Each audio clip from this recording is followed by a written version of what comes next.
Assalamualaikum warahmatullahi wabarakatuh. Alhamdulillahirabbil wassalatu wassalamu ala sayyidina Muhammad wa ala alihi wa sahbihi ajmaইন।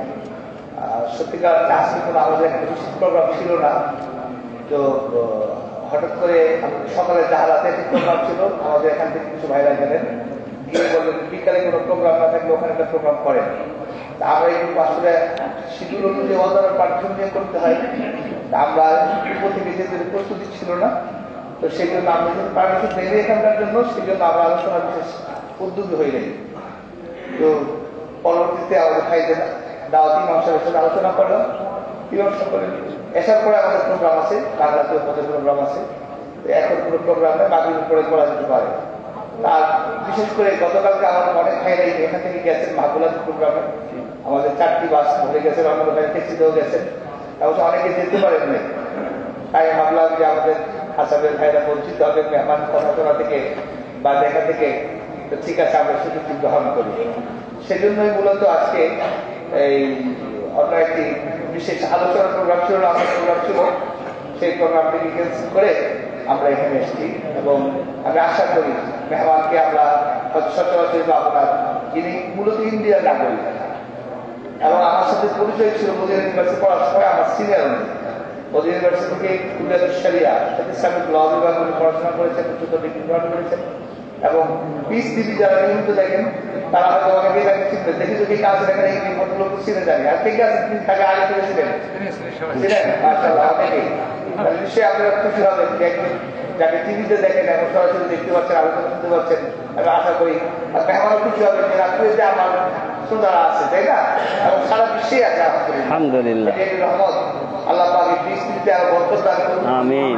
পরিচালনা করেন এই পরিচালনা কাজ সুন্দর করে আরো যেন সঠিক এবং নিখুঁত শরীয়তের সঠিক জিনিসগুলো সুন্দরভাবে স্থাপন করতে পারেন, সেই তফিক কামনা করছে। এখন আমি লম্বা আলোচনা না করে মেহমানকে সুযোগ করে দিচ্ছি জিল্লা গোল্লাকে এখন পর্যন্ত বলে করতে পেশ করেন জনাব মোহাম্মদ সাহেব আসছে কানাডা। মোটামুটি আধ ঘন্টা নাকি?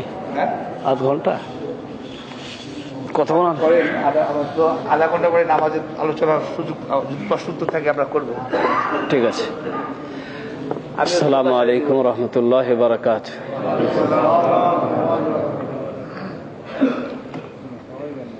আলহামদুলিল্লাহ আলহামদুলিল্লাহ নাহমাদুহু ওয়া নাস্তাঈনুহু ওয়া নাস্তাগফিরুহু ওয়া নাউযু বিল্লাহি মিন শুরুরি আনফুসিনা ওয়া মিন সাইয়্যাতি আমালিনা মান ইয়াহদিহিল্লাহু ফালা মুদিল্লা লাহু ওয়া মান ইউদ্লিলহু ফালা হাদিয়া লাহু ওয়া আশহাদু আল লা ইলাহা ইল্লাল্লাহু ওয়াহদাহু লা শারীকা লাহু ওয়া আশহাদু আন্না মুহাম্মাদান আবদুহু ওয়া রাসূলুহু আম্মা বা'দ ফাইন্না খায়রাল হাদিসি কিতাবুল্লাহ وخير الهدي هدي محمد صلى الله عليه وسلم وشر الأمور محدثاتها وكل محدثة بدعة وكل بدعة ضلالة وكل ضلالة في النار.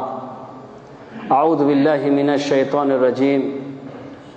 يا أيها الذين آمنوا أطيعوا الله وأطيعوا الرسول وأولي الأمر منكم فإن تنازعتم في شيء فردوه إلى الله والرسول إن كنتم تؤمنون بالله واليوم الآخر ذلك خير وأحسن تأويلا.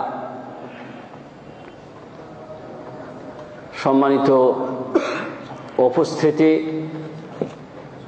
সর্বপ্রথম সেই আল্লাহর প্রশংসা করি যে আল্লাহ রাব্বুল আলামিন আজকে আমাকে আপনাদের মাঝে উপস্থিত হওয়ার সুযোগ করে দিয়েছেন। কোরআন হাদিস থেকে দুটি কথা আলোচনা করারও তৌফিক দান করেছেন। আলহামদুলিল্লাহ। দরুদ ও সালাম বর্ষণ হোক বিশ্বনবী হযরত আহমদ মুস্তাফা মুহাম্মদ মুজতাবা সাল্লাল্লাহু আলাইহি ওয়াসাল্লামের উপর। আল্লাহুম্মা সাল্লি ওয়া সাল্লিম আলা নবিয়িনা মুহাম্মদ ওয়া আলা আলিহি ওয়া সাহবিহি আজমাইন। মানুষের জীবনের সবথেকে গুরুত্বপূর্ণ দিক আর গুরুত্বপূর্ণ বিষয় হচ্ছে যে মানুষ তার জীবনকে কোরআন ও হাদিসের আলোকে গড়ে তুলবে। আপনাকে চিন্তা করতে হবে, আমাকে চিন্তা করতে হবে যে আমার জীবনটা, আমার কার্যকলাপ, আমার সমূহ বিষয় কোরআন হাদিসের আলোকে সম্পাদিত হচ্ছে না। কোরআন হাদিসের আলোকে আমি আমার জীবনটা গড়তে পেরেছি না পারি নাই, কারণ এটাই আপনার মূলধন। আপনি দুনিয়া থেকে চলে যাবেন, সবাই আমরা জানি। কবরে এ কথা জিজ্ঞাসা করা হবে না যে তুমি কোন মাযহাবের লোক ছিলে,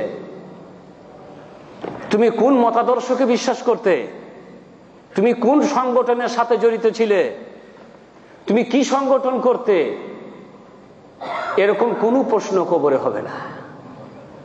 কবরে প্রশ্ন হবে, সবাই আমরা জানি, প্রশ্নের কথা সবাই জানি আমরা। আল্লাহ রাব্বুল আলামিন দয়ালু মেহেরবান আমাদেরকে প্রশ্ন জানিয়ে দিয়েছেন।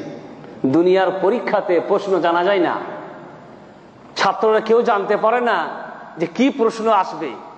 হল রুমে বসে, পরীক্ষার রুমে বসে পেপার হাতে আসে, তারপরে বুঝতে পারে যে কি প্রশ্ন করা হয়েছে। কিন্তু মহান আল্লাহ রাব্বুল আলামিন কবরে আমাদেরকে কি পরীক্ষা করবেন, কি জিজ্ঞাসা করবেন, তা কিন্তু তিনি আমাদেরকে মুহাম্মদ রাসূলুল্লাহ সাল্লাল্লাহু আলাইহি সাল্লামের মাধ্যমে জানিয়ে দিয়েছেন এবং বলেছেন প্রথম প্রশ্ন হবে মান রব্বুকা, তোমার রব কে ছিল, ওমা দীনুকা, তোমার দিন কি ছিল, ওমা হুয়াল্লাযী বুইসা ফীকুম, মুহাম্মদ সাল্লাল্লাহু আলাইহি সাল্লামকে দেখিয়ে জিজ্ঞাসা করা হবে যাকে তোমাদের জন্য পাঠানো হয়েছিল, তোমাদের শিক্ষার জন্য, তোমাদের মাস্টার করে, তোমাদেরকে হিদায়াতের পথ দেখানোর জন্য, পথ প্রদর্শক হিসাবে, মহান শিক্ষক হিসাবে যাকে পাঠানো হয়েছিল, তাকে তোমরা চিনতে না। এখানে কিন্তু চতুর্থ প্রশ্ন নেই যে তুমি কোন মাযহাবের লোক ছিলে। বুঝতে পারলেন? কাল কিয়ামতের মাঠে জিজ্ঞাসা করা হবে নামাজ পড়তে না। প্রথম প্রশ্ন কি হবে? আউয়ালু মা ইউসালু আনহুল আবদু ইয়াউমাল কিয়ামাতি মিন সালাতিহি ফাইন সালাহাত সালাহা সাইরু আমালিহি ওয়া ইন ফাসাদাত ফাসাদা সাইরু আমালিহি। সর্বপ্রথম বান্দাকে কিয়ামতের মাঠে জিজ্ঞাসা করে তার নামাজ সম্পর্কে। যদি নামাজ ঠিক থাকে অন্যান্য আমল ঠিক হয়ে যাবে, মানে অন্যান্য জায়গায় কোথাও ভুল ত্রুটি, কোথাও সামান্য কিছু থাকলে আল্লাহ রাব্বুল আলামিন মাফ করে দিয়ে বেড়া পার করে দেবেন। কিন্তু নামাজই যদি পড়া না থাকে, ফাইন ফাসাদাত, নামাজই পড়া নেই, ফাসাদা সাইরু আমালি, সব বরবাদ। সব কি হবে? অনেকে গেছে কয়েকবার উমরা করে আসছে, মাশাআল্লাহ। এখান থেকেও মানুষ অনেকেই বার উমরা করতে যায়। সৌদি আরব থেকে তো খুব সহজ, তারা বারবার যায়, উমরা করে আর আসে, উমরা করে আর আসে, কিন্তু এসেও নামাজ তো ঠিক মতন ধরে না। আসল কি নামাজ না আসল উমরা?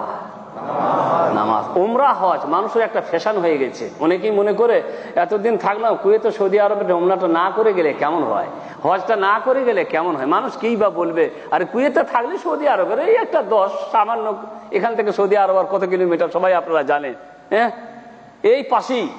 তো এখান থেকে যদি উমরাটা হজটা করে না যায়, দেশের মানুষ কি বলবে, এরকম মনোভাব তৈরি করে হজ আর উমরা করে যায়। এমন হজ আল্লাহর কাছে কবুল হবে?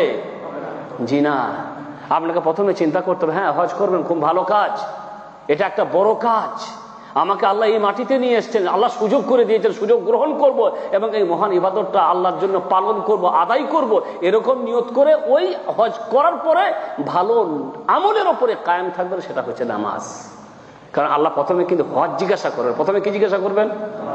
নামাজ। আমি বলতে চাইছিলাম যে কবরেও কিন্তু আপনাকে জিজ্ঞাসা করা হলো না যে তুমি কোন মাযহাবের লোক, কোন মতাদর্শের লোক, আর তুমি কোন সংগঠনের সাথে জড়িত ছিলে। জি না, কবরে জিজ্ঞাসা করা হলো তোমার নবী আর তোমার, আর নবী মানে হচ্ছে বুঝতে পারছেন, নবী, আমার নবীকে যদি আমি চিনি তার মানে আমি নবীর তরিকার উপরে আমল করব, ঠিক কিনা? আমি নবীকে যদি বিশ্বাস করি, নবীকে যদি ভালোবাসি, নবীর প্রতি যদি আমার প্রেম প্রীতি থাকে, ভালোবাসা থাকে, তাহলে আমি তার সমস্ত তরিকাকে কি করব? ভালোবাসবো। ভালোবাসা কিন্তু শুধু মৌখিক দাবির কথা নয়। ভালোবাসি সবাই নবীকে আমরা, কিন্তু আল্লাহ নবীর তরিকার উপরে কজল আছি, নবীর সুন্নতকে আমরা কজন পালন করতে পারছি, নবীর মতাদর্শকে আমরা কজন ধারণ করেছি। মৌখিক ভালোবাসার কোনো মূল্য নাই। আজকে আমরা টেলিফোনের মাধ্যমে যদি একজন কেউ তার বিবিকে বারবার করে বলে আমি তোমায় খুব ভালোবাসি, আরে তোমাকে খুব মিস করি, বলো না খুব মিস করি, কিন্তু মাসিক খরচা পাঠানো হয় না। বুঝতে পারলেন? মানে বখিল। মাসিক খরচা ছেলে মেয়েদের জন্য তখন হাতটা ঠিক মতন দেয় না। বিবির কি প্রয়োজন, বিবির কি দরকার, তার কি প্রয়োজন হতে পারে, তার জন্য মাসিক কত খরচা দরকার, সেগুলোর ব্যাপারে কিন্তু কোন ঠাসা দেয় না ঠিক মতন। আবার মুখে বলে যে আমি তোমায় খুব মিস করি, খুব ভালোবাসি। এমন ভালোবাসা কোনোদিন বিবি বিশ্বাস করবে না যে আপনি ভালোবাসেন। কিন্তু যদি আপনি ফোনে একবারও না বলেন যে আমি তোমাকে ভালোবাসি, একবারও যদি না বলেন, কিন্তু তার নিয়মিত খরচ, তার প্রয়োজনীয় জিনিস ঠিকমতো যদি পাঠিয়ে দেন, বিবি 100% বিশ্বাস করবে যে স্বামী আমাকে ভালোবাসে, আমার খবর রাখে, আমার খেয়াল রাখে। ভাইরা আমার, মুহাম্মদ রাসূলুল্লাহ সাল্লাল্লাহু আলাইহি সাল্লামকে ভালোবাসি শুধু মৌখিক দাবি না, বরং মুহাম্মদ সাল্লাল্লাহু আলাইহি সাল্লামকে ভালোবাসবো কার্যে, বাস্তবে। তিনি কি করেছেন, কি করতে বলেছেন, কি করতে নিষেধ করেছেন, তার সমস্ত নিষেধ থেকে বিরত থাকবো, তার আদেশগুলোকে পালন করব।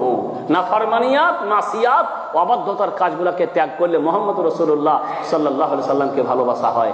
একজন আরবি কবি বলে, তাসির রাসূলা ওয়া আনতা তুযহিরু হুব্বাহু হাদা মুহালুন ফিল কিয়াসে বাদিউ লাউ কানা হুব্বুকা সাদিকান লা তা'তাহু ইন্নাল মুহিব্বা লিমান ইউহিব্বু ইউতিউ। তুমি ভালোবাসার দাবি করো কিন্তু নাফরমানি করতে আছো। তুমি বলছো মুখে যে আমি মুহাম্মদ সাল্লাল্লাহু আলাইহি সাল্লামকে ভালোবাসি, কিন্তু তাসির রাসূল, তুমি রাসূলের বিরোধিতা করছো। রাসূল করিম সাল্লাল্লাহু আলাইহি সাল্লাম বললেন, সুদ খাওয়া হারাম, সুদ খেও না। ঘুষ খাওয়া হারাম, ঘুষ খেও না।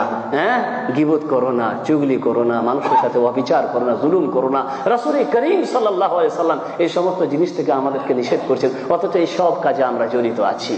তারপরে আমরা দাবি করি কি যে মুহাম্মদ সাল্লাল্লাহু আলাইহি সাল্লামকে আমরা কি করি, ভালোবাসি। তাসির রাসূল, রাসূলের নাফরমানি করছে, অবাধ্যতা করছে, তার কথা মেনে চলো না, তার আদেশ মেনে চলো না, তার তরিকা অনুযায়ী চলো না, তার তোমার জীবন অন্য জায়গাতে অতিবাহিত হচ্ছে কিভাবে অথচ তুমি দাবি করছো, মুখে বলছো যে আমি রাসূলকে ভালোবাসি। জি না, এরকম ভালোবাসা কোনোদিন আসলে ভালোবাসা নয়। তাসির রাসূলা ওয়া আনতা তুযহিরু হুব্বা হাদা মুহালুন ফিল কিয়াসে বাদিউ। এমন হয় না, এটা আশ্চর্যজনক কথা, অসম্ভব কথা যে একজনকে ভালোবাসি অথচ তার কথা মতো চলি না। আমি একজন বন্ধুকে ভালোবাসি, আপনি একজন বন্ধুকে ভালোবাসেন, অন্তরঙ্গ বন্ধু, মুখের ভালোবাসা না, আসলেই ভালোবাসা। শিশুকাল থেকে আপনার বন্ধু, একে অপরের কথা শুনে, একে অপরের কথা মানে, নিজের সব কথা বাদ দিয়ে, নিজের সব কাজ বাদ দিয়ে বন্ধু যখন কিছু বলে, বন্ধুর দাবি কি করে পূরণ করে, এটা মানে ভালোবাসা। আর ভালোবাসা কোনোদিন এক পক্ষ থেকে হয় না। তালি এক হাতে বাজে না, দু হাত লাগাতে হবে তবে তালি বাজবে। মানে আমি যেমন বন্ধুকে ভালোবাসি, বন্ধু যেমন কিছু দাবি করলে সঙ্গে সঙ্গে তার দাবি আমি পূরণ করি, অনুরূপভাবে আমি যখন বন্ধুর কাছে কোনো দাবি করি, সেও আমার ডাকে সঙ্গে সঙ্গে কি দেয়, সারা দেয়। তো কবি বলছে একজন বন্ধু তার বন্ধুর কথা মতো চলে। আসলে যদি সত্যিকারের বন্ধু হয় তাহলে বন্ধু যখনই ডাকবে, ডাকে কি দেবে, সারা দেবে। ভাই আমার এটা দরকার, সঙ্গে সঙ্গে তার সবকিছু বাদ দিয়ে আমার প্রয়োজনে আমার ডাকে সে সারা দেবে। একজন বন্ধু বন্ধুর কথা শুনে। অথবা আমরা যদি মুহাম্মদ সাল্লাল্লাহু আলাইহি সাল্লামকে ভালোবাসতাম তাহলে মুহাম্মদ সাল্লাল্লাহু আলাইহি সাল্লামের কথা মতো আমরা কি করতাম, নিজেকে চলাতে চেষ্টা করতাম। আল্লাহর নবী যেগুলো করতে বলেছেন তা পালন করতাম, আর যেগুলো করতে তিনি নিষেধ করতেন সে সমস্ত কাজ থেকে আমরা কি থাকতাম, বিরত থাকতাম। তো ভালোবাসার দাবি শুধু মৌখিক করলে চলবে না, বরং কাজে দেখাতে হবে যে আমরা মুহাম্মদ সাল্লাল্লাহু আলাইহি সাল্লামকে কি করি, ভালোবাসি। সাহাবীরা কেউ আল্লাহ নবীর কাছে এসে বারবার করে বলতেন না, ইয়া রাসূলুল্লাহ আমি আপনাকে খুব ভালোবাসি, ইয়া রাসূলুল্লাহ, এমন করে কেউ কিছু বলতেন না। বরং আল্লাহ নবী যখন কোনো কাজ করতে বলতেন তখন সঙ্গে সঙ্গেই সেই কাজ পালন করার জন্য তারা একেবারে সবকিছু ত্যাগ করে দিয়ে আল্লাহ নবী বলেছেন বাস, আল্লাহ নবী বলেছেন বাস, সবকিছু বাদ দিয়ে নবীর আদেশ পালন করা, নবী বলেছেন করতে হবে, বাস। এটাই ছিল রাসূল করিম সাল্লাল্লাহু আলাইহি সাল্লামের তরিকা, রাসূল করিম সাল্লাল্লাহু আলাইহি সাল্লামের সাহাবীদের তরিকা। তারা মুখে বারবার করে ফুটানি মারতেন আর বলতেন না যে আমি আপনাকে ভালোবাসি, আমি আপনাকে ভালোবাসি। জি না, রাসূল করিম সাল্লাল্লাহু আলাইহি সাল্লাম নামাজ পড়তে আছেন, নামাজরত অবস্থায়, আবু দাউদ শরীফের হাদিস সহিহ, আল্লাহ নবী নামাজরত অবস্থায় পায়ের জুতো খুলে দিচ্ছেন, জুতো পরে নামাজ পড়ছেন আল্লাহ রাসূল সাল্লাল্লাহু আলাইহি ওয়াসাল্লাম। জুতো মানে আমাদের মতন এই বড় হুটওয়ালা, কি বলে আপনার বুটওয়ালা জুতো নয়, যে জুতো পরে তাশাহুদে বসা যায় না। জুতো একরকম চামড়ার জুতো হতো, যা পরে আল্লাহ রাসূল সাল্লাল্লাহু আলাইহি ওয়াসাল্লাম কখনো কখনো কি করতেন, নামাজ পড়তেন। মানে অনেকের সময় অনেক মানুষ ভুল বুঝে নিয়ে বলবে কালকে হুজুরের কাছে শুনলাম জুতো পরে নামাজ পড়া যায়, নিয়ে স্যান্ডেল ফ্যান্ডেল যা পরে মোটামুটি তা নিয়ে মসজিদে ঢুকে যাবে। এই সুন্দর সুন্দর কার্পেট আছে সব দালাই একাকার করে দিবে। কেন? কারণ কালকে হুজুরের কাছে শুনলাম জুতো পরে নামাজ পড়া কি যায়। তাই ভুল বুঝবে না, জুতো পরে নামাজ পড়ে এমন জুতো যা পায়ের সাথে লাগা থাকে, পরিষ্কার পরিচ্ছন্ন থাকবে, মোজার মতন চামড়া সুন্দর, এরকম জুতো পরে মুহাম্মদ রাসূলুল্লাহ সাল্লাল্লাহু আলাইহি ওয়াসাল্লাম কখনো কখনো কি করতেন, নামাজ পড়তেন। নামাজরত অবস্থায় আল্লাহ নবী জুতো খুলে রেখে দিচ্ছেন, সাহাবীরা পেছনে দাঁড়িয়ে আছেন, তখন তারাও তাড়াতাড়ি করে জুতো খুলে রেখে দিয়েছে। নামাজ শেষ হয়ে গেল, আল্লাহ নবী বলছেন কি ব্যাপার, তোমরা জুতো খুললে কেন, তোমাদেরকে কে জুতো খুলতে বললো? বললো হুজুর আমরা দেখলাম আপনি জুতো খুলে দিয়েছেন, বাস আমরাও খুলে দিলাম। সুবহানাল্লাহ, আগো আমি জুতো খুলেছিলাম, জিবরাইল এসে আমাকে বললো যে আমার জুতার মধ্যে কিছু নোংরা লাগা ছিল, আমি খেয়াল করতে পারি নাই ছিলাম, বেখেয়ালি ঢুকে পড়েছিলাম, জুতোর মধ্যে নোংরা থাকার কারণে জিব্রাইলের কথা মতো আমি সেই জুতো খুলে দিলাম, তোমাদের খোলার কোনো দরকার ছিল না। বলে হুজুর আপনি খুলেছেন, আমরা খুলে দিচ্ছি, আপনি কেন খুলেছেন এ জানান আমাদের প্রয়োজন নেই। এই ছিল তরিকা সাহাবায়ে কেরাম রাদিয়াল্লাহু আনহুম আজমাইনদের। নবী করেছেন, করতে হবে। নবী করতে বলেছেন, করতে হবে। নবী করেননি, যা তা করা যাবে না। ওই জন্য আল্লাহ রাব্বুল আলামিন কোরআনের মধ্যে বলছেন, ওমা আতাকুমুর রাসূলু ফাখুযুহু ওমা নাহাকুম আনহু ফান্তাহু। যা রাসূল সাল্লাল্লাহু আলাইহি সাল্লাম তোমাদেরকে দেন, ফাখুযু, তা গ্রহণ করো। নবী যা দেন তা তোমরা কি করো? গ্রহণ করো। ওমা নাহাকুম আনহু ফান্তাহু। আর রাসূল করিম সাল্লাল্লাহু আলাইহি সাল্লাম যে সমস্ত জিনিস থেকে তোমাদেরকে নিষেধ করেন, তা থেকে কি করো? তা থেকে বিরত থাকো। নবী যা দিবেন তা গ্রহণ করতে হবে, নবী যা নিষেধ করছেন তা থেকে বিরত থাকতে হবে। কেন? কারণ আল্লাহ তাআলা বলেছেন, ওয়া মা ইয়ানতিকু আনিল হাওয়া ইন হুয়া ইল্লা ওয়াহয়ু ইউহা। ওয়া মা ইয়ানতিকু আনিল হাওয়া ইন হুয়া ইল্লা ওয়াহয়ু ইউহা। মুহাম্মদ সাল্লাল্লাহু আলাইহি সাল্লাম নিজের পক্ষ থেকে কোনো কথা বলেন, নবী যা দিবে তাই গ্রহণ করতে হবে, নবী যা থেকে নিষেধ করবে তা থেকে বিরত থাকতে হবে। কেন? এই কেনটা আল্লাহ কোরআনে বলছেন, ওমা ইয়ানতিকু আনিল হাওয়া। কারণ নবীর চরিত্র হলো, নবীর আদর্শ হলো যে তিনি নিজের পক্ষ থেকে কোনো কথা বলেন না। ইন হুয়া ইল্লা ওয়াহয়ু ইউহা। তিনি তাই বলেন যা তাকে বলতে প্রত্যাদেশ করা হয়, যা তাকে বলতে আদেশ করা হয়। তিনি ওহীর খেলাফ কিংবা ওহী না আসা পর্যন্ত নিজের পক্ষ থেকে কোনো কথা বলতে পারতেন না। সাহাবীদের জীবনীতে আছে, আল্লাহ নবীর কাছে কেউ আসছেন, প্রশ্ন করেছেন, ইয়া রাসূলুল্লাহ এটা কেমন, এটা কি হয়, এটা অনেক কথা আছে কোরআনে, এগুলো আল্লাহ তাআলা উল্লেখ করেছেন। ইয়াসআলুনাকা আনির রূহ, রূহ সম্পর্কে তোমাকে জিজ্ঞাসা করে। আর অনেক জিজ্ঞাসাবাদ, যখনই জিজ্ঞাসা করা হতো আল্লাহ নবী চুপ থাকতেন। জিজ্ঞাসা করা হয়ে গেছে, এই কথা আল্লাহর কাছে পৌঁছে গেছে, আল্লাহ রাব্বুল আলামিন অবশ্যই তার উত্তর আমাকে এখন বলে দিয়ে পাঠাবেন। অতএব নিজের চেষ্টা করে কোনো উত্তর দিতেন না, চুপ থাকতেন। তারপরে জিবরাইল আসতেন ওহী নিয়ে, আল্লাহর নবীকে সেই প্রশ্নের উত্তরের কথা জানিয়ে দিতেন যে এই প্রশ্নের উত্তর হচ্ছে এই। আল্লাহ নবী তখন সেই প্রশ্নকারীকে ডাক দিয়ে বলতেন, আল্লাহ রাব্বুল আলামিন তোমার প্রশ্নের উত্তর দিয়ে পাঠিয়েছেন, উত্তর হলো এই এই। নবী মুহাম্মদ সাল্লাল্লাহু আলাইহি সাল্লাম নিজের পক্ষ থেকে কোনো কথা বলতেন না। বরং শুধু তাই না, কোরআনে আসছে অন্য জায়গাতে আল্লাহ তাআলা ধমক দিয়েছেন রাসূল করিম সাল্লাল্লাহু আলাইহি সাল্লামকে, ধমক দিয়েছেন যে নিজের পক্ষ থেকে যদি তুমি কোনো কথা বলার চেষ্টা করতে, তাহলে আমি তোমাকে ডান হাত দিয়ে চেপে ধরতাম।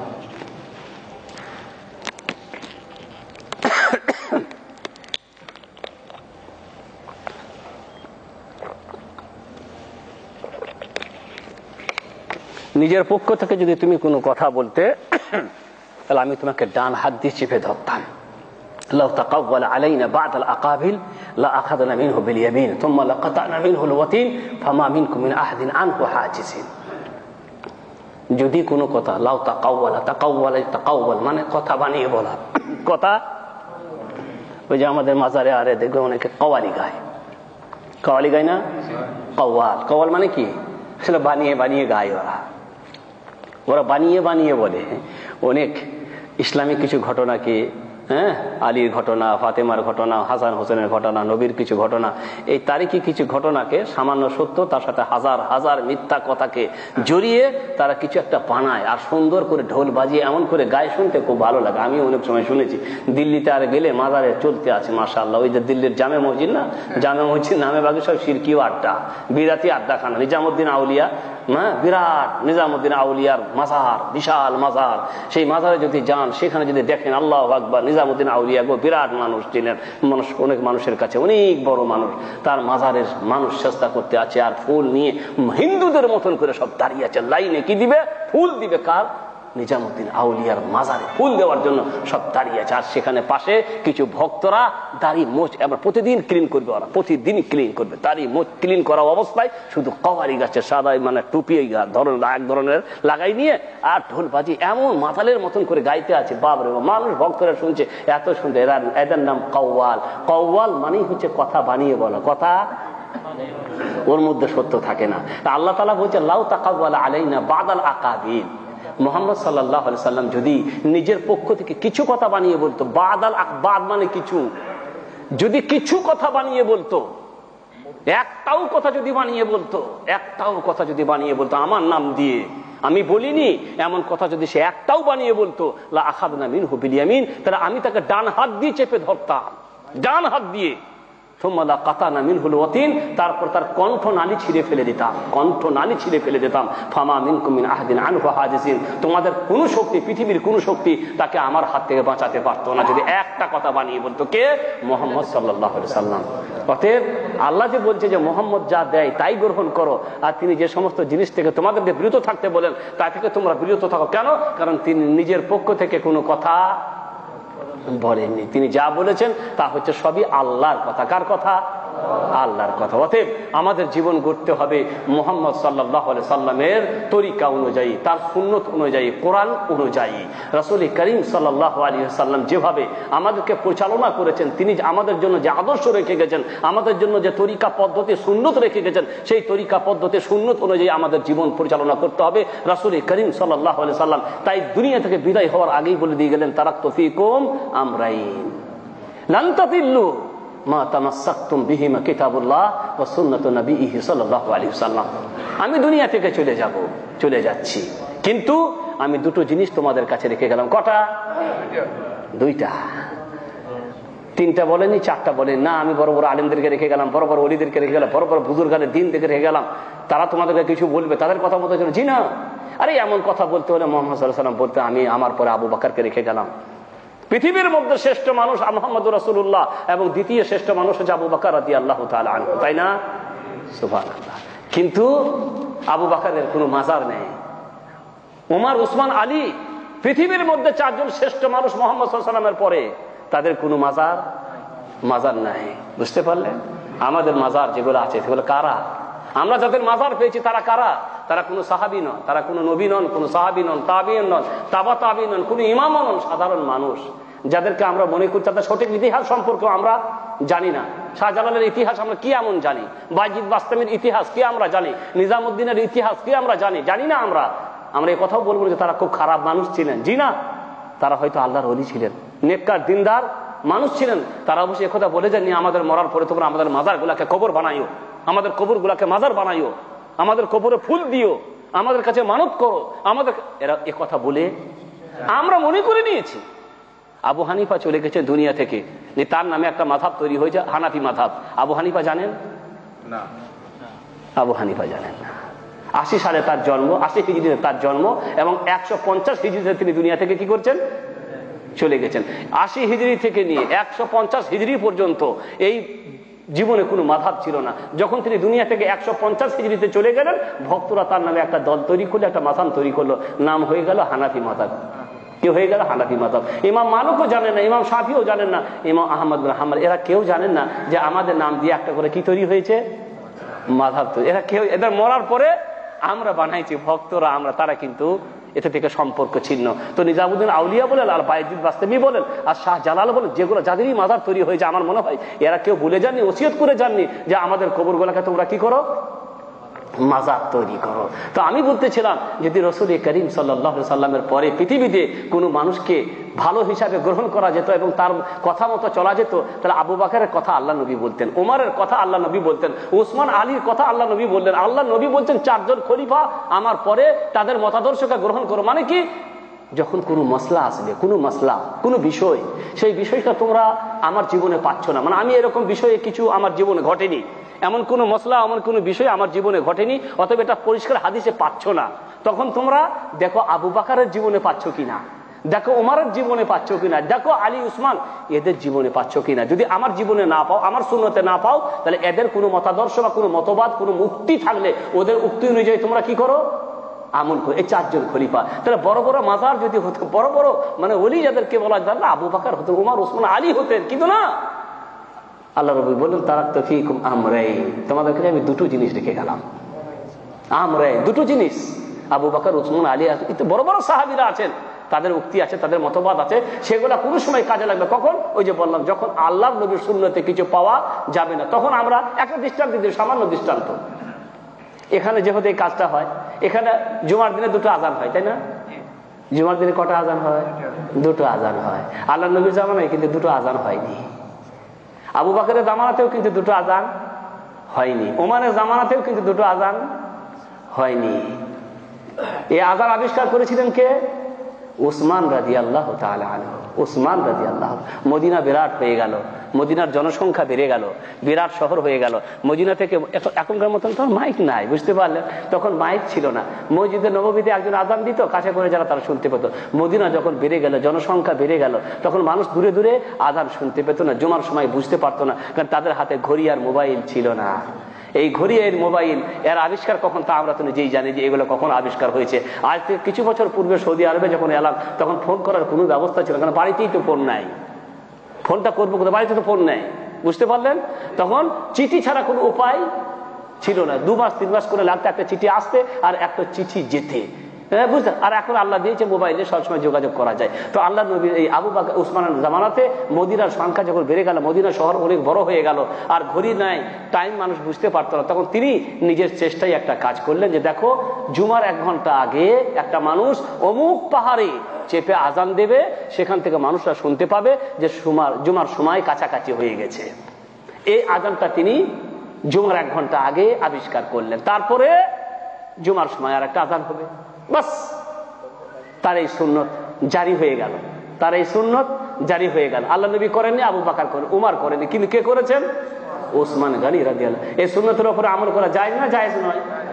জায়েজ, কারণ আল্লাহ নবী বলেছেন সুন্নাতুল খুলাফা আর রাশিদিন, প্রথমে আমার সুন্নতে দেখবে, যদি আমার সুন্নতে সেই মশলা না পাও, তাহলে আমার খোলাফায়ে রাশিদিন 4 জন খলিফা, তাদের মতামতে তারা যদি এই কাজ করে থাকে, তাহলে তার এই কাজটা তোমরা গ্রহণ করতে পারবে। তো যেহেতু এই কাজটা করেছেন কে?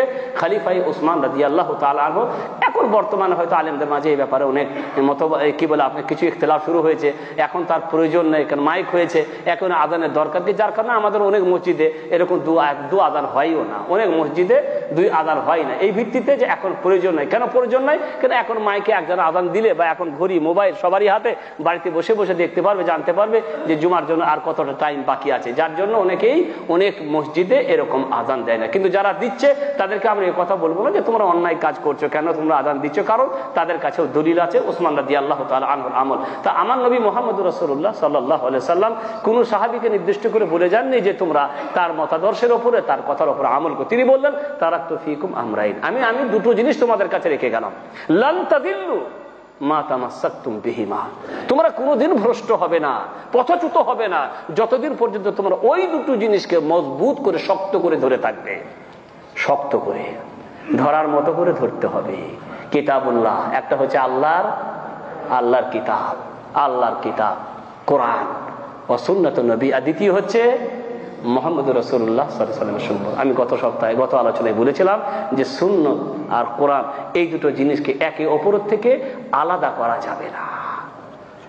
কোরআন আর সুন্নাতকে একে অপরের থেকে আলাদা করা, যেমন কোরআন মানতে হবে ওইভাবে সুন্নাতকেও মানতে হবে, কারণ কোরআনকে বুঝতে হলে সুন্নাত ছাড়া বোঝা সম্ভব নয়। তাই রাসূল করিম সাল্লাল্লাহু আলাইহি ওয়াসাল্লাম বললেন যে আমি 2টো জিনিস তোমাদের মাঝে রেখে গেলাম, একটা হচ্ছে কোরআন আর একটা হচ্ছে সুন্নাত। আল্লাহ তাআলা কোরআনে আমাদেরকে জানিয়ে দিলেন এবং বললেন ইয়া আইয়ুহাল্লাযীনা আমানু আতিউল্লাহ ওয়া আতিউর রাসূল ওয়া উলিল আমরি মিনকুম ফাইন তানাযাতুম ফি শাইইন ফারুদ্দুহু ইলাল্লাহি ওয়ার রাসূল ইন কুনতুম তু'মিনুনা বিল্লাহি ওয়াল ইয়াউমিল আখির যালিকা খায়রু ওয়া আহসানু তা'ওয়িলা।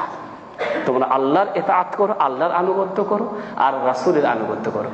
কোরআন আর সুন্নাত, যেমন আল্লাহ রাব্বুল আলামিনও কোরআনে আমাদেরকে জানিয়ে দিচ্ছেন যে সুন্নাতকে কোরআন থেকে আলাদা করা যায়। নবী বললেন 2টো জিনিস রেখে গেলাম, একটা হচ্ছে কোরআন আর একটা হচ্ছে সুন্নাত। আল্লাহ বলছেন যে তোমরা আল্লাহর আনুগত্য করো আর কার? আর রাসূলের আনুগত্য করো। কোরআন আর হাদিস দুটোকেই তোমাদেরকে মেনে চলতে হবে। ওয়া উলিল আমরি মিনকুম, আর তোমাদের মধ্যে যারা নেতৃস্থানীয় ব্যক্তি, উলুল আমর, যারা তোমাদের নেতা হয়েছেন, যারা তোমাদেরকে প্রচারিত করছেন শরীয়ত সুন্নাত এবং কোরআন ও হাদিসের আলোকে, সেই সমস্ত আমির উমারা যাদেরকে আমরা নির্বাচন করেছি, আমির হয়ে গেছেন, তিনি আমির হয়ে গেছেন, তিনি নেতা হয়ে গেছেন। এখন তিনি ভালো মন্দ খারাপ কি তার বিরুদ্ধে তরবারি ধারণ করে মাথা কেটে দেবো না, আমির হয়ে গেছেন। এখন বিদ্রোহ না করে তার আনুগত্য করো, বিদ্রোহ না করে তার কি করো? আমাদের মাথায় অনেক প্রশ্ন জাগে যে হুজুর আমাদের দেশের আমির এইরকম, আমাদের দেশের নেতা এরকম, আমাদের দেশের নেতা ওই রকম, তাহলে আমরা ওদের কথা কেমন করি? ওদেরকে তো মেরে দেওয়া দরকার, ওদেরকে গুলি মেরে দেওয়া দরকার, ওরা এই করে তো সেই করে। শরীয়তে এমন কোনো বিধান নেই যে কেউ কোনো আমির খারাপ হয়ে গেলে তাকে আপনি কি করবেন? গুলি মেরে। সাহাবায়ে কেরাম রাদিয়াল্লাহু আনহুম আল্লাহ নবীকে জিজ্ঞাসা করলেন, আল্লাহ নবী বললেন যে এমন যুগ আসবে যখন তোমরা দেখবে যে তোমাদের নেতারা এমন কাজ করছে, তুনকিরুনাহু, যে তোমাদেরকে ভালো না, তোমরা ইনকার করবে, তারা তোমাদেরকে অপছন্দ হবে তাদের কাজ দেখে। সাহাবীরা বলেন তখন আমরা কি করব? আল্লাহ নবী বললেন তোমাদের হকটা তোমরা আদায় করে দিবে, আর তোমাদের যেটা দাবি ওই নেতার কাছে সেটা আল্লাহর কাছে চেয়ে নেবে। তোমরা তোমাদের হকটা, তোমাদের কর্তব্যটা তোমরা কি করবে? পালন করে নেবে। তোমাদের কর্তব্য তোমরা পালন করবে, আর তোমাদের যেটা প্রাপ্য এই নেতা দিচ্ছে না, নেতার করণীয় পালন করছে না, নেতারা উল্টো পাল্টা করছে, তারা নিজের মানে স্বার্থ মতো কাজ করছে, তারা নিজেরই স্বার্থের আলোকে চলতে আছে, তখন তোমরা তোমাদের হকটা আল্লাহর কাছে চেয়ে নিবে। নবী এ কথা বললেন, তখন ওরকম নেতাকে তোমরা জবাই করে দিবে, তা বলেননি। তো ভাইরা আমার কথা হচ্ছে, অনেকে অনেক সময় ভুল বুঝে, যার কারণে দেশে অশান্তি সৃষ্টি হচ্ছে, বিদ্রোহ হচ্ছে, অনেক কিছু হচ্ছে। এমন করলে দেশ ক্ষতির দিকে যায়। একটা মানুষকে মারতে গেলে হাজার হাজার মানুষের প্রাণ যায়। একটা ছোট্ট ফিতনাকে রোধ করার জন্য পৃথিবীতে বড় বড় ফিতনার সৃষ্টি হয়ে যায়। অতএব আমাদেরকে ধৈর্য ধারণ করার কথা বলা হয়। আল্লাহ তাআলা বলছে, ও উলিল আমরে মিনকুম, যারা নেতা, যারা তোমাদের আমির উমারা, তারা তোমাদেরকে কিছু বললে তাদের কথা মতো চলবে, তাদের কথা শুনবে, সেখানে বিদ্রোহ করা যাবে না। দালিকা কি বলে, উলিল আমরে মিনকুম ফাইন তানাযাতুম ফি শাইইন ফারুদ্দুহু ইলাল্লাহি ওয়া রাসূল। এটা হচ্ছে খুব মানে গুরুত্বপূর্ণ বিষয়। যদি কোনো বিষয়ে তোমাদের মাঝে ইখতিলাফ দেখা দেয়, আজকে আমাদের ইখতিলাফ, অনেক ইখতিলাফ আমরা দেখতে পাচ্ছি, বিভিন্ন মানুষ বিভিন্ন পথের দিকে যাচ্ছে, বিভিন্ন মতাদর্শ, বিভিন্ন সংস্থার বিশ্বাসী, কেউ বলছে আমাদের সংস্থা ভালো, কেউ বলছে আমাদের এটা ভালো, আমাদের মতাদর্শ ভালো, আমাদের মতামত ভালো। আমরা অনেক সাধারণ মানুষ কি যে করবো আমরা খুঁজে পাচ্ছি না, কার কথাতে বিশ্বাস করব, কি করব না করব। আমরা অনেক সময় অনেক চিন্তায় পড়ে যাই, ইনিও বলছেন ভালো, উনিও বলি, এরাও হুজুর, ওরাও হুজুর। এই সমস্যা কি করা যায়? আল্লাহ তাআলা কি বলছেন? ফাইন তানাযাতুম ফি শাইইন ফারুদ্দুহু ইলাল্লাহি ওয়া রাসূল। যে বিষয়ে তোমাদের মতামত শুরু হয়ে গেছে, মতভেদে পড়ে গেছো, এই বিষয়টা তোমরা সমাধান গ্রহণ করো কোত্থেকে? কোরআন আর হাদিস থেকে। আমি এক কথা বলছি, হুজুর হাবিবুর রহমান সাহেব এক কথা বলছেন, আসি দেখুন আপনারা কার কথাটা কোরআন ও হাদিসের আলোকে হচ্ছে, কে কোরআন থেকে সঠিক প্রমাণ দিতে পারছে, হাদিস থেকে কে সঠিক সুন্নতের উপরে সুন্নত অনুযায়ী বলছে। আমাদেরকেও তো আল্লাহ সাধারণ কিছু জ্ঞান দিয়েছেন, আমরা তো একেবারে কিছু বুঝি না তা নয়, আমরা তো কিছু বুঝি। আল্লাহর রহমতে যদি আমরা বুঝতে চেষ্টা করি, জানেন একটা সত্যর আলোকে পেতে হলে প্রচেষ্টা চালাতে হয়। খালি বলবেন হুজুরা বলে গেল আর আমরা শুধু মেনে নিলাম, জি না, আপনাকে প্রচেষ্টা চালাতে হবে। আপনিও প্রচেষ্টা চালান। বর্তমান মাধ্যম এত সহজ হয়ে গেছে, আপনি বাড়িতে বসে বসে সঠিক সুন্নাত পেতে পারেন। খালি আপনাকে চেষ্টা করতে হবে। আপনি নেটের মাধ্যমে, আপনি ফেসবুকের মাধ্যমে, আপনি ইউটিউবের মাধ্যমে, আপনি সিডি মেমোরি ইত্যাদির মাধ্যমে বাড়িতে বসে বসে একটা সঠিক জিনিসকে জানতে পারবেন। শুধু আপনার দরকার একটু প্রচেষ্টা করা, আপনাকেও প্রচেষ্টা নিতে হবে। সত্যের আলো পেতে হলে মেহনত করতে হবে। জানেন সাহাবী সালমান ফারসি রাদিয়াল্লাহু তাআলা, সালমান ফারসি একজন পাদরির ছেলে ছিল। তিনি একজন পাদরির ছেলে, তার বাপ বড় একজন খ্রিস্টানদের ইমাম, খ্রিস্টানদের পাদরি ছিল সালমান ফারসি রাদিয়াল্লাহু তাআলা। বাবা তাকে ওই বাইবেল থেকে কিছু পড়াতেন আর তিনি শুনতে, ছোট্ট ছেলে, কিন্তু অনেক সময় বাবা দু একটা পাতা বাদ দিত। তিনি বলছেন, তার ঘটনা বর্ণনা করে আল্লাহর নবীকে শোনাচ্ছেন ঘটনা, যে আমার বাবা যে পাতাগুলো বাদ দিত, আমি প্রশ্ন করতাম, বাবা এগুলো কেন বাদ দিচ্ছ, এগুলো কেন শোনাচ্ছ না? বলে এগুলো তোমরা বুঝতে পারবে না, ছোট ছেলে। তখন সালমান ফারসি বলতেন যে আমি লুকিয়ে তখন ওই পাতাটা পড়ে দেখতাম কি আছে, তাতে দেখতাম মুহাম্মদ সাল্লাল্লাহু আলাইহি ওয়াসাল্লামের কথা আছে, মোহাম্মদ বলে কেউ আসবেন তার কথা আছে, ইসলামের কথা আছে। তখন আমার মনে প্রশ্ন জাগতো যে বাবা কেন আমাকে এগুলাকে শেখাচ্ছেন না, নিশ্চয়ই এর মধ্যে কোনো ব্যাপার আছে। আল মুহিম তিনি চেষ্টা গ্রহণ করলে, বিরাট ইতিহাস, বহু কষ্ট স্বীকার করে তিনি বাড়ি থেকে পালিয়ে গেলেন কাফেলার সাথে। মদিনার পথ যাব, মদিনার পথ যাব, এই মদিনা পৌঁছা পর্যন্ত তাকে অনেক জায়গাতে গোলামি খাটতে হয়েছে, চাকরানি করেছেন, গোলামি করেছেন। এই গোলামি করতে করতে করতে করতে এক সময় তিনি মদিনার এক ইহুদির বাড়িতে গোলাম হয়ে পৌঁছে গেছেন। কোথায়? সেখানেও কিন্তু গোলাম। কার বাড়িতে? ইহুদির বাড়িতে। কিন্তু তিনি কান খাড়া করে রাখতেন সব সময়, যে নবীর আগমনের কথা শুনেছি তিনি আসছেন না আসেননি। সত্যকে পাওয়ার জন্য তিনি বাড়ি ঘর ত্যাগ করে মদিনা পৌঁছা পর্যন্ত তার কঠিন জীবন গেছে। কত জায়গাতে তিনি রাখালি জীবন করে করে করে করে একসময় তিনি মদিনাতেও রাখালে হয়ে গেছে, মানে বিক্রি হতো মানুষের হাত দিয়ে। মদিনায় গিয়ে এক ইহুদির বাড়িতে তিনি রাখাল হয়ে কাজ করছেন, তার মাজরাতে কাজ করতেন, খেজুরের বাগান। তিনি বলছেন আমি খেজুরের গাছে আছি, খেজুর কাটতেছি। এমতো অবস্থায় আরেক ইহুদি আমার মুনিব ইহুদির কাছে এসে আলোচনা করছে, বলে কি এসে গেছে, এরা আপোষে আলোচনা করছে, সে এসে গেছে। কে এসে গেছে? বলে ওই যে নবীটার আসার কথা ছিল না, মক্কাতে আসছিল, এখন আজ মদিনায় এসে গেছে। মানে হিজরত করে রাসূল কারীম সাল্লাল্লাহু আলাইহি ওয়াসাল্লাম।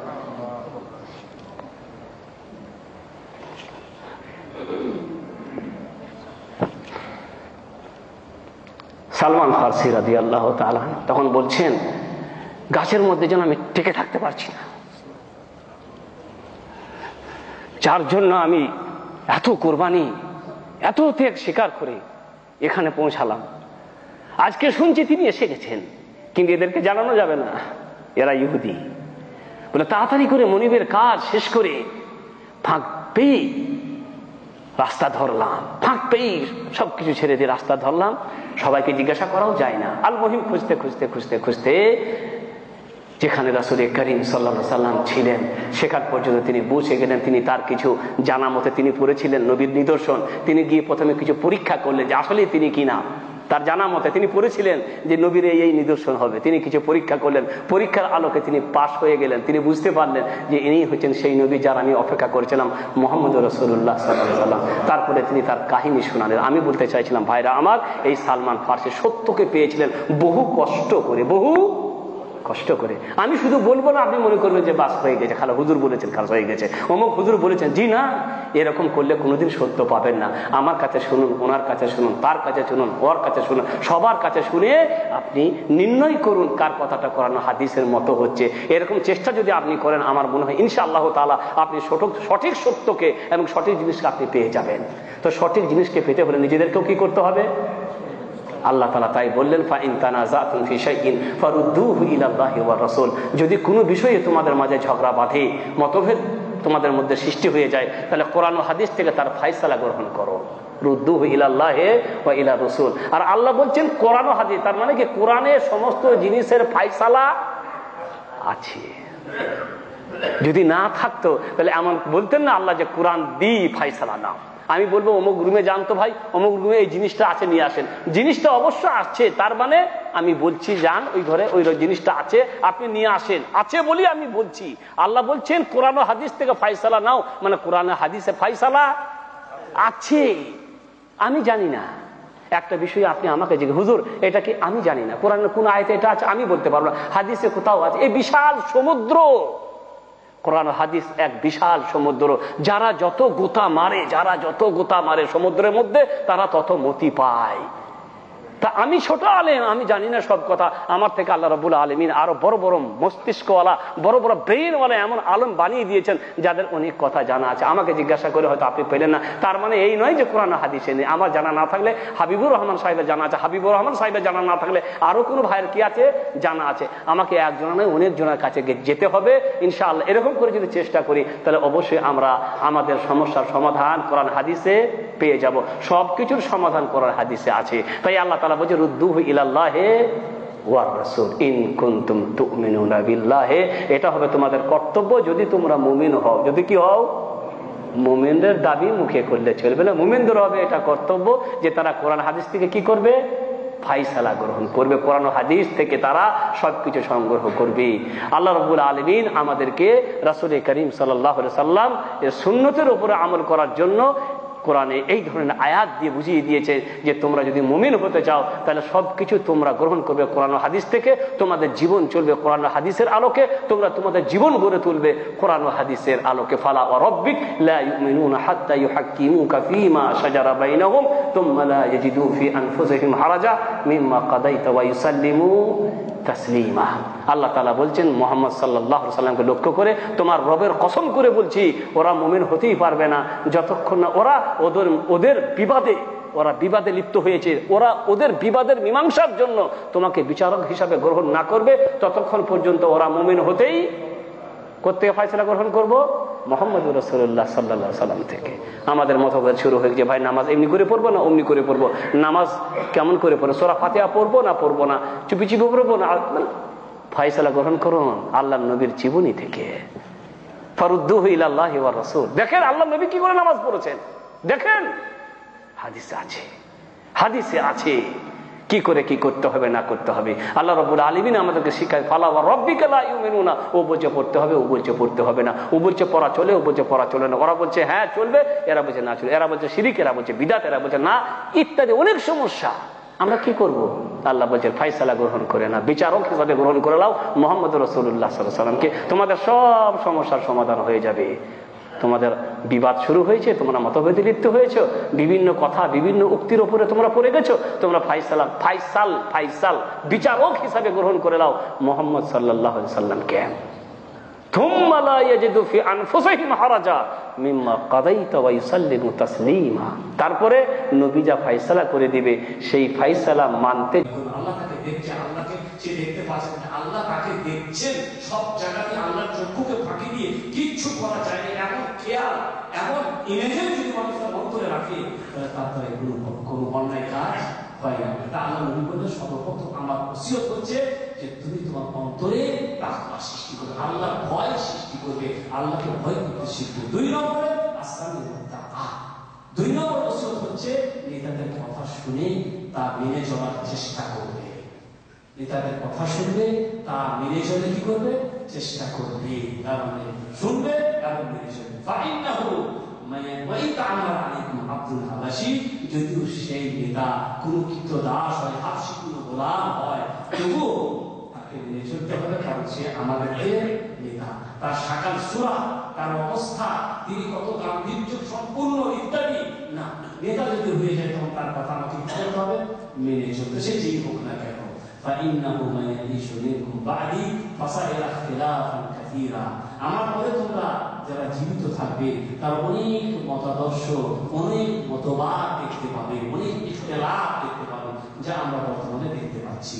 বিভিন্ন মানুষ বিভিন্ন পথ ধরে আছে, আর সবাই মনে করছে যে আমাদের মতটাই ঠিক, আমাদের আদর্শটা ঠিক, আমাদের সমস্যাই ঠিক। কুল্লু হিজবিন বিমা লাদাইহিম ফারিহুন। আল্লাহ কোরআনে বলেছে প্রত্যেক দল মনে করে যে আমার দলটাই ঠিক, সবাই মনে করে আমার দলটাই ঠিক। জি না, ঠিক হচ্ছে ওই দল যে দল সুন্নতের উপরে কায়েম থাকবে, নবী করিম সাল্লাল্লাহু আলাইহি ওয়াসাল্লামের সুন্নত অনুযায়ী যারা আমল করবে, সুন্নত অনুযায়ী যারা মানুষদেরকে দাওয়াত দেবে, সুন্নত অনুযায়ী যারা নিজের জীবন পরিচালনা করতে চেষ্টা করবে, সেটাই হবে ঠিক। শুধু মনে করে দিলে ঠিক, ঠিক একটাই হবে ঠিক। এটা বোঝে যুক্তি দিয়ে মানুষ বোঝায় না, না একটা শহর যেতে যেমন বিভিন্ন রাস্তা থাকে, যে কোনো রাস্তা ধরলে ঢুকুয়ে ঢোকা যায়, অনুরূপ ভাবে জান্নাত যাওয়ারও অনেক রাস্তা আছে, একটা রাস্তা ধরলেই জান্নাত যাওয়া। জি না, জান্নাত যাওয়ার একটাই রাস্তা, মুহাম্মদ রাসূলুল্লাহ সাল্লাল্লাহু আলাইহি ওয়াসাল্লাম। কুল্লু উম্মতি ইয়াদখুলুনা জান্নাত, কুল্লু উম্মতি ইয়াদখুলুনা জান্নাত ইল্লা মান আবা। কিল ওয়া মান ইয়াবা ইয়া রাসূলুল্লাহ? ক্বালা মান আতা'আনি দাখালাল জান্নাত ওয়া মান আসানি ফাকাদ আবা। আমার উম্মত সবাই জান্নাতে যাবে, কিন্তু সে যাবে না যে জান্নাত যেতে কি করবে অস্বীকার করবে। জিজ্ঞাসা করো কে অস্বীকার করবে? আবার আল্লাহ নবী বলেন যে আমার আনুগত্য করবে সে জান্নাতে যাবে, আচ্ছা আমার নাফরমানি করবে সে যেন জান্নাতে যেতে কি করলো অস্বীকার করবে। আল্লাহ নবী এই কথা বলেছেন, ফাফতারিকু ইফরাকাতুল ইয়াহুদ আলা 72 ফিরকা ওয়া ফারাকাতুন নাসারা আলা 72 ফিরকা ওয়া সাতাফতারিকু উম্মতি আলা 73 ফিরকা কুল্লুহা ফিন্নার ইল্লা ওয়াহিদা। কিলা মান হিয়া ইয়া রাসূলুল্লাহ? قال من كان على مثل ما انا عليه واصحابي। আল্লাহ নবী বললেন ইহুদিদের 72 ফিরকা ছিল, খ্রিস্টানদেরও 72 ফিরকা ছিল, আর আমার উম্মত 73 ফিরকায় বন্টন হয়ে যাবে, 73 ফিরকায় বন্টন হয়ে যাবে।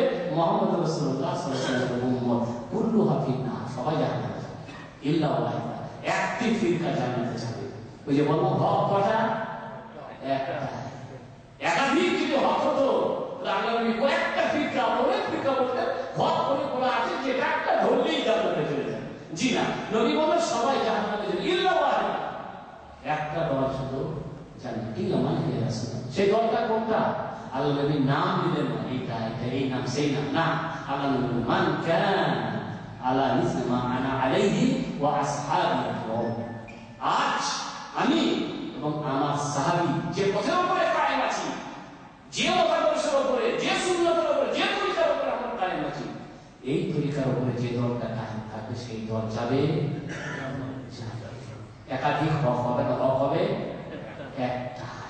তা আল্লাহ রাসূল সাল্লাল্লাহু আলাইহি ওয়াসাল্লাম তোমরা যেমন এই বদুর পরিশুদ্ধি তোমরা অনেক মতবাদ দেখতে পাবে, অনেক মতভেদ দেখতে পাবে, তখন তোমরা কি করবে? আলাইকুম বিসুন্নতি আলাইকুম বিসুন্নতি, তোমরা আমার সুন্নতকে, আমার তরিকাকে ধারণ করে নেবে। ওয়া সুন্নাতুল খুলাফা'আর রাশিদিন, আমার চারজন খলিফা মতকে অবলম্বন করবে যদি আমার সুন্নত না থাকে। নবীর সুন্নত থাকলে কিন্তু ওই সুন্নতের কোনো দাম, নবীর মত থাকলে সাহাবাদের কথা না কোনো দরকার নেই। কিন্তু যদি নবীর মতামত কোন ব্যাপারে কোন বিষয়ে নবীর মুক্তি যদি না থাকে, এই কাজে সাহাবী এই চারজন কোন করে থাকে, এই চারজনের জীবনে যদি পাওয়া যায়, তাদের এই কথাকে বা তাদের এই উক্তিকেও আমরা গ্রহণ করে আমল করতে পারি। তাহলে আমি বলবো সুন্নাতুল খুলাফা আর রাশিদিন তামাসসাকু বিহা ওয়া আতু আলাইহি বিন-নওয়াজিজ। তামাসসাকু বিহা, মজবুত করে ধরো, দাঁত দিয়ে চেপে ধরো, মানে ভালো করে ধারণ করতে হবে। ঢেলা ঢালা করে ধারণ করলে, ঢেলা ঢালা করে ধারণ করলে আপনি ধারণ করবেন, তারপরে হুজুর আপনাকে কি বলবে, চট করে এটা বাদে আর একটা চলে যাবে। বুঝতে পারলেন? মজবুত করে যখন সুন্নতকে ধারণ করবেন, তখন দেখবেন সুন্নতের খেলাফ কোনো হুজুর যত করে হুজুর হবে না কেন, আমার আপনার কাছে সে পরাজিত বড় করে, কারণ হক সবসময় শক্তিশালী হয়, হক সবসময় শক্তিশালী হয়। একজন ভাই আমার রিয়াজে থাকে বলে আমি বাড়ি দিয়েছি, গায়ে আমি একা, গ্রামে আমি একা, ওরা সবাই একই, কিন্তু আমাকে দেখুন ভয় পায়। বুঝতে পারছেন? মানে সৌদি আরব থেকে দেখেছি এখানে বেসরকারি পর্ব নাই, শহীদ নাই, অমুক নাই, তমুক নাই, এইসব কথা কি বলেছে, তখন সবাই খেলা হুজুর সাহেবকে লাগিয়ে দিয়েছে, কিন্তু ওরা আমাকে দেখে পায়। এই আবার কি উল্টো পাল্টা প্রশ্ন করে বসে বলা যায় না, হক শক্তিশালী হয়। এই হুজুর ওকে দেখে কি করে, ভয় করে। বলে আমি যদি যাই হুজুর তো ডানে পারে, অন্যদিকে পালিয়ে যায়, আমি সামনাসামনি না হয়, আমি কি প্রশ্ন করে বসবো, আমাকে দেখে ভয় করতে, আমি একটি সাধারণ মানুষ, কিন্তু এই যে হকের উপরে আছে, কিসের উপরে, হক শক্তিশালী হয়, মজবুত করে ধরতে হবে। আল্লাহ নবী তাই বলেন, আদু আলাইহি বিন-নওয়াজিজ ওয়া ইয়্যাকুম ওয়াল মুহদাসাতিল উমুর ফা ইন্না কুল্লা মুহদাসাতিন বিদআহ ওয়া কুল্লু বিদআতিন দালালাহ। আর সাবধান তোমরা বিদআত কাজ থেকে, কারণ প্রত্যেকটি বিদআত কাজ হচ্ছে গুমরাহি, আর প্রত্যেকটি গুমরাহির ঠিকানা হচ্ছে জাহান্নাম। ওয়া সাল্লাল্লাহু আলা নবিয়িনা মুহাম্মদ ওয়া আলা আলিহি ওয়া সাহবিহি আজমাইন।